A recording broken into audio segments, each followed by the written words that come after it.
जय हिंद दोस्तों, मैं हूं गौरव और English by Gaurav sir YouTube channel पर आपका एक बार फिर से स्वागत है। दोस्तों, इस वीडियो में आज हम एडजेक्टिव का कॉन्सेप्ट समझेंगे।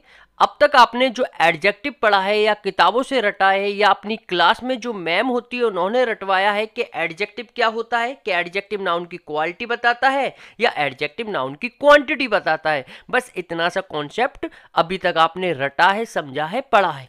बट एक्चुअली में जो एडजेक्टिव कॉन्सेप्ट है वो किस तरीके से पढ़ाया जाना चाहिए या आपको किस तरीके से समझ में आना चाहिए, इस वीडियो को देखने के बाद आपको एडजेक्टिव से रिलेटेड कोई सा भी क्वेश्चन हो बहुत ही आसानी से कर लोगे और एडजेक्टिव से रिगार्डिंग कोई सी भी प्रॉब्लम अब आपके दिमाग में आपको देखने के लिए फेस नहीं करनी पड़ेगी। तो दोस्तों चलिए शुरू करते हैं। आज हम इस वीडियो में हम बताएंगे कि एक नाउन एडजेक्टिव कैसे बनता है, एक प्रोनाउन एडजेक्टिव कैसे बनता है और एक वर्ब भी एडजेक्टिव कैसे बनती है। अब आप कहोगे सर एक नाउन प्रोनाउन तो हम समझ सकते हैं बट वर्ब एडजेक्टिव बनेगी, कैसे बनेगी वो मैं आगे आपको बताऊंगा।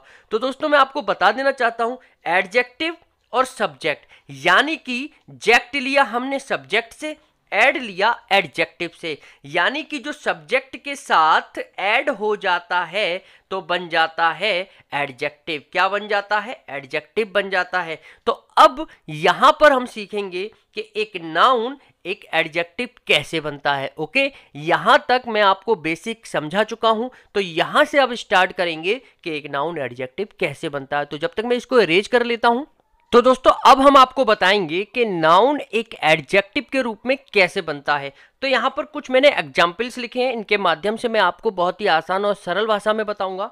जो पहला सेंटेंस है वो है gold is a precious metal. तो यहाँ पर आप मुझे जरा बताओगे इस गोल्ड की पार्ट्स ऑफ स्पीच क्या है। वहीं अगर दूसरे सेंटेंस की मैं बात करूं कि इस सेंटेंस में गोल्ड क्या है, तो यहां पर दोस्तों मैं आपको बताना चाहूंगा पहले वाले सेंटेंस में एक कॉन्सेप्ट मैंने आपको कई बार बताया है, जो मेरे चैनल से जुड़े हैं या मेरी वीडियोस को देखते हैं, कि वर्ब से पहले सब्जेक्ट आता है और वर्ब के बाद ऑब्जेक्ट आता है। ये दोनों हमेशा क्या बनते हैं? नाउन बनते हैं।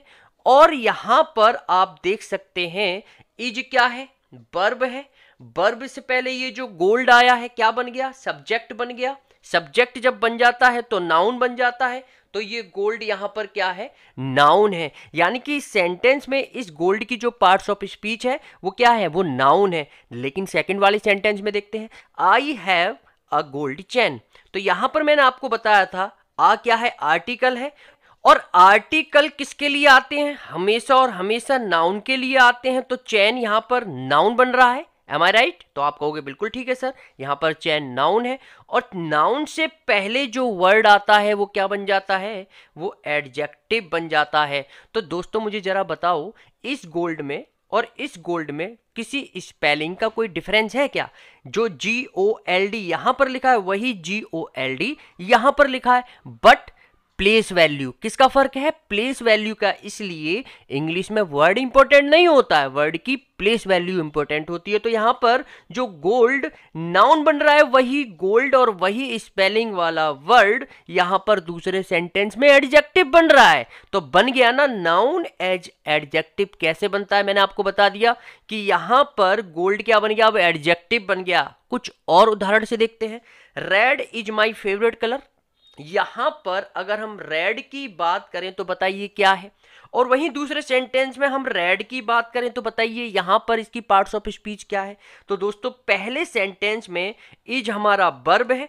वर्ब से पहले जो भी सब्जेक्ट आता है सब्जेक्ट बन जाता है और सब्जेक्ट और ऑब्जेक्ट हमारे क्या होते हैं? हमेशा नाउन बनते हैं। तो यहां पर जो रेड की पार्ट्स ऑफ स्पीच है वो क्या है? नाउन है। क्या है बेटा? नाउन है। वहीं दूसरे सेंटेंस की अगर हम बात करें, I have a red pen, तो यहां पर आ आर्टिकल है। आर्टिकल हमेशा नाउन के लिए आते हैं। तो पेन हमारा नाउन है। नाउन से पहले ये जो रेड आया है ना, ये अब नाउन नहीं रहा, ये एडजेक्टिव बन गया। यही नाउन, यानी कि दो नाउन हो गए, एक पेन और एक रेड। बट यहां पर ये जो रेड नाउन बन रहा है ये नाउन नहीं रहेगा, अब क्या बन जाएगा? एडजेक्टिव बन जाएगा। तो यहां पर जो रेड की पार्ट्स ऑफ स्पीच है वो क्या है? अब एडजेक्टिव है। अब हम सीखेंगे कि एक प्रोनाउन एडजेक्टिव कैसे बनता है। ये कॉन्सेप्ट समझ में आ गया। हमने सीखा कि नाउन एडजेक्टिव कैसे बनता है। अगर कोई भी डाउट है, इस कॉन्सेप्ट में प्रॉब्लम क्रिएट हो रही है, तो कमेंट बॉक्स में कमेंट करके मुझे बता सकते हैं, मैं आपको जरूर रिजोल्यूशन दूंगा। ओके, तो अब हम सीखेंगे कि एक प्रोनाउन एडजेक्टिव कैसे बनता है। ओके, वो रटने रटाई कॉन्सेप्ट भूल जाओ कि क्वालिटी बताता है, क्वांटिटी बताता है, वहीं पर आप स्थिर रहे हो। नहीं, आगे कुछ सीखिए, थोड़ा एडिशनल सीखिए, एडवांस सीखिए, ठीक है ना। तो यहां से एडजेक्टिव से रिलेटेड आपको कोई इशू, कोई भी प्रॉब्लम नहीं आएगी, मैं आपसे वादा करता हूं। बस वीडियो को ईमानदारी से पूरा देखिए। तो अब हम बात करेंगे कि एक प्रोनाउन एडजेक्टिव कैसे बनता है। ओके, जब तक मैं इसको इरेज कर लेता हूं। तो दोस्तों, अब मैं आपको बताऊंगा कि एक प्रोनाउन एज एन एडजेक्टिव, यानी कि एक प्रोनाउन एडजेक्टिव कैसे बनता है। ये प्रोनाउन क्या होता है। प्रोनाउन नाउन की जगह आता है। ये नाउन क्या होता है। नाउन जैसे राम, सीता, ये सभी क्या है, नाउन है। तो नाउन की जगह, यानी कि राम की जगह ही आ गया, सीता की जगह सी आ गया, तो ही और सी ये सभी क्या है, प्रोनाउन है। अब मैं आपको बताऊंगा कि एक प्रोनाउन एडजेक्टिव कैसे बनता है। तो दोस्तों, मैं आपको बताना चाहूंगा, अभी तक आपने पढ़ा है अपनी क्लास में, एक प्रोनाउन का एक काइंड्स होता है पजेसिव प्रोनाउन, जिसमें माई का माइन होता है, अवर का अवर्स होता है, योर का योर्स होता है, हिज का हिज ही होता है, हर का हर्स होता है, देयर का देयर्स होता है, इट्स का यहाँ पर कुछ नहीं होता। तो ये काइंड्स आपने नॉर्मल पढ़े होंगे और आपको याद आ भी चुके होंगे। तो मैं आपसे कुछ पूछना चाहूँगा। आपसे अगर मैं पूछूं कि आपने बचपन से माई होम बोला है या माइन होम बोला है। अगर मैं आपसे कहूं बचपन से आपने अवर ड्रेस बोला है या अवर्स ड्रेस बोला है, तो आपका जवाब होगा सर हमने बचपन से माई होम बोला है, माइन होम तो कुछ होता ही नहीं है। हमने बचपन से अवर ड्रेस बोला है, अवर्स ड्रेस तो कुछ होता ही नहीं है। अगर मैं आपसे कहूं आपने बचपन से योर पेन बोला है या योर्स पेन बोला है, तो आपका जवाब होगा सर हमने बचपन से योर पेन बोला है, योर्स पेन तो कुछ होता ही नहीं है। यानी कि आपने एक चीज नोटिस की होगी, इनके बाद यानी कि my, our, your, his, her, their, its, इनके बाद क्या आ रहा है, एक नाउन आ रहा है। ये सभी चीजें क्या है, नाउन बन रही हैं। क्या बन रही हैं, नाउन बन रही हैं। यानी कि यहां से इतना निकल कर आता है कि ये जितने भी वर्ड्स हैं, इनके बाद दुनिया का कोई सा भी वर्ड आएगा वो हमेशा और हमेशा क्या बनेगा, हमेशा और हमेशा नाउन बनेगा। अगर नाउन के अलावा कोई और वर्ड लेकर आ जाओ आप, तो मैं इंग्लिश पढ़ाना छोड़ दूंगा। ओके, इन वर्ड्स के बाद हमेशा और हमेशा केवल और केवल नाउन बनेगा। अब चाहे वो आईएनजी फॉर्म में बने, चाहे वो ईडी फॉर्म में बने, हमेशा नाउन आएगा। अब बात करते हैं इन वर्ड्स की। फिर ये वर्ड्स क्या हैं, इन वर्ड्स के बाद कभी भी नाउन नहीं आएगा।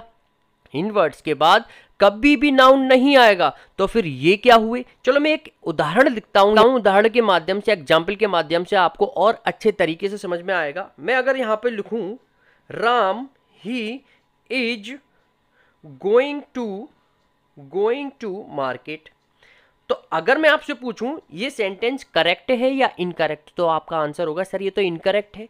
या तो आप ही लिखो या आप राम लिखो, यानी कि Ram is going to market होगा या फिर he is going to market होगा। यानी कि आपके कहने का मतलब ये है, राम क्या है, एक नाउन है, ही क्या है, एक प्रोनाउन है। यानी कि आप एक प्रोनाउन लिखो या फिर नाउन लिखो। अगर हम प्रोनाउन लिखते हैं तो नाउन नहीं आएगा, नाउन लिखते हैं तो प्रोनाउन नहीं आएगा। और नाउन प्रोनाउन की आपस में जब दुश्मनी है तगड़ी वाली, तो ये दोनों एक साथ क्यों कैसे आ जाएंगे बताइए। तो यहाँ पर या तो राम आएगा यानी कि नाउन आएगा, या फिर ही आएगा यानी कि प्रोनाउन आएगा। तो वही कॉन्सेप्ट मैं आपको समझाना चाह रहा हूँ। ये सभी क्या है, जब नाउन नहीं आ सकता इनके साथ, तो ये क्या है, ये सभी प्रोनाउन है।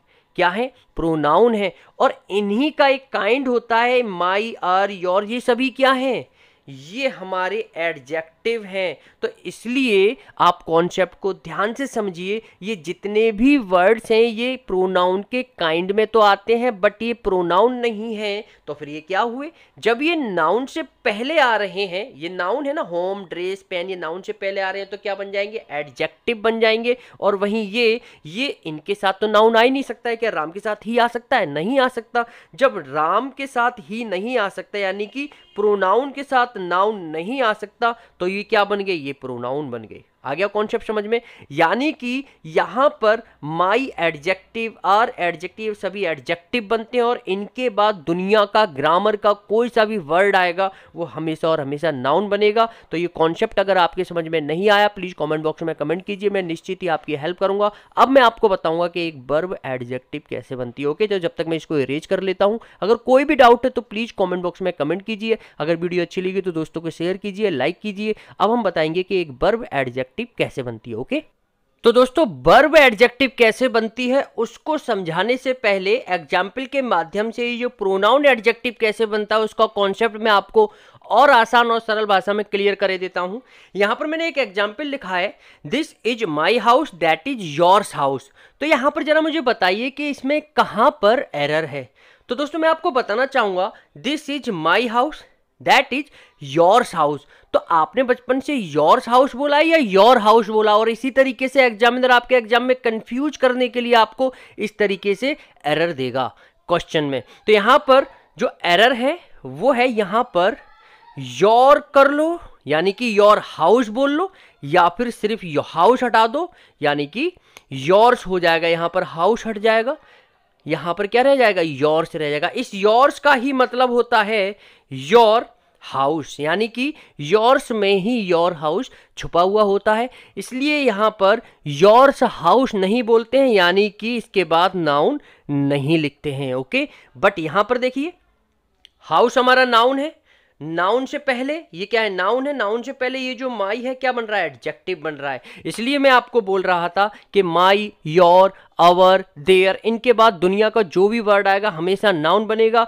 जब ये नाउन बनेगा तो नाउन से ये पहले वर्ड आते हैं, एडजेक्टिव बन जाएंगे। क्या बन जाएंगे, एडजेक्टिव बन जाएंगे। और इंग्लिश ग्रामर में इन्हीं को ही पजेसिव एडजेक्टिव बोला जाता है, क्योंकि ये पोजीशन शो करते हैं। यहां पर ये जो योर्स हैं ये प्रोनाउन बनते हैं, और इंग्लिश ग्रामर में इन्हीं को ही पजेसिव प्रोनाउन बोला जाता है। यानी कि ये दोनों पोजीशन शो करते हैं, अधिकार शो करते हैं, इसलिए इन्हें एक ही कैटेगरी में रखा है। बट ये हमारे एडजेक्टिव में काउंट होंगे और ये हमारे प्रोनाउन में काउंट होंगे। ओके, तो आई थिंक आपको पूरी तरीके से कॉन्सेप्ट क्लियर हो गया है कि इधर वाले वर्ड जो मैंने आपको बताए थे, माई, योर, अवर, देयर, हिज, हर, ये सभी क्या बनते हैं, एडजेक्टिव बनते हैं। और इधर वाले यानी कि योर्स, माइन, अवर्स, ये सभी क्या बनते हैं, प्रोनाउन बनते हैं। ओके, दोनों पोजीशन शो करते हैं, इसलिए यहां पर ये पजेसिव एडजेक्टिव हो जाते हैं और ये पजेसिव प्रोनाउन हो जाते हैं। ओके, अब मैं आपको बताऊंगा कि एक वर्ब एडजेक्टिव कैसे बनती है। दोस्तों वीडियो अच्छी लग रही है प्लीज कमेंट बॉक्स में कमेंट करके जरूर बताएं कि आपके कॉन्सेप्ट क्लियर हुए हैं या नहीं हुए हैं। ओके, तो मैं जब तक इसको इरेज कर लेता हूं। तो यहां पर दोस्तों अब हम बात करेंगे कि एक वर्ब एडजेक्टिव कैसे बनती है। तो यहां पर कुछ एग्जाम्पल्स के माध्यम से मैं आपको बहुत ही आसान और सरल भाषा में आप समझाना चाहता हूं। जो एग्जाम्पल है, जो पहला एग्जाम्पल है वो है, he saw a dancing boy. तो यहां पर आपको बतानी है ये जो डांसिंग है ये क्या है, लग तो ये वर्ब की तरह रहा है। हमने बचपन से क्या पढ़ा है कि वर्ब में अगर आईएनजी लग जाती है तो वो क्या बन जाती है, वर्ब बन जाती है। इस कॉन्सेप्ट को अभी तक रटे पड़े हैं, अगर आप कंपटीशन की तैयारी कर रहे हैं तो ये कॉन्सेप्ट भूल जाइए। वर्ब सिर्फ वही होती है दोस्तों, इज, एम, आर, वॉज, वर या will be, shall B. Okay, इस कॉन्सेप्ट को याद रखना। अगर इज, एम, आर के बाद आईएनजी फॉर्म आ रही है वर्ब की तो वो वर्ब बनती है, याद रखना। इज, एम, आर के बाद वर्ब की आईएनजी फॉर्म आए तो वो वर्ब बनेगी। वॉज, वर के बाद कोई आईएनजी फॉर्म आए वर्ब की तो वो वर्ब बनेगी। और विल बी, शैल बी के बाद कोई वर्ब की आईएनजी फॉर्म आ रही है तब उस कंडीशन में वो वर्ब बनेगी, अदरवाइज वो वर्ब नहीं बनेगी। तो फिर क्या कॉन्सेप्ट है, he saw a dancing boy. जरा मुझे बताइए इस वर्ब की आईएनजी से पहले क्या is, am, are, was, were, will be, shall be आ रहा है, नहीं आ रहा है। क्या आ रहा है, आर्टिकल आ रहा है। और आर्टिकल किसके लिए आते हैं, नाउन के लिए आते हैं। बॉय क्या है, नाउन है, और नाउन से पहले जो वर्ड आ जाता है क्या बन जाता है, एडजेक्टिव बन जाता है। और इसी एडजेक्टिव को यानी कि वर्ब की आईएनजी फॉर्म वाले एडजेक्टिव को इंग्लिश ग्रामर में प्रेजेंट पार्टिसिपल बोलते हैं। क्या बोलते हैं, प्रेजेंट पार्टिसिपल बोलते हैं, कुछ और नहीं होता, प्रेजेंट पार्टिसिपल ही बोलते हैं। ओके, नेक्स्ट उदाहरण से समझते हैं, I want some drinking water. तो यहां पर देखिए ड्रिंकिंग से पहले क्या is am are was were will be shall be आ रहा है? नहीं आ रहा। तो यहां पर ये फिर क्या है? ये तो वाटर नाउन है, और नाउन से पहले जब आईएनजी फॉर्म आती है तो एडजेक्टिव बन जाती है, और इसी वर्ब की आईएनजी फॉर्म को हम क्या बोलते हैं इंग्लिश ग्रामर में? प्रेजेंट पार्टिसिपल बोलते हैं। क्या बोलते हैं? प्रेजेंट पार्टिसिपल बोलते हैं। एक और उदाहरण से हम अच्छे तरीके से समझते हैं। करण हैज अ रिटन लेटर।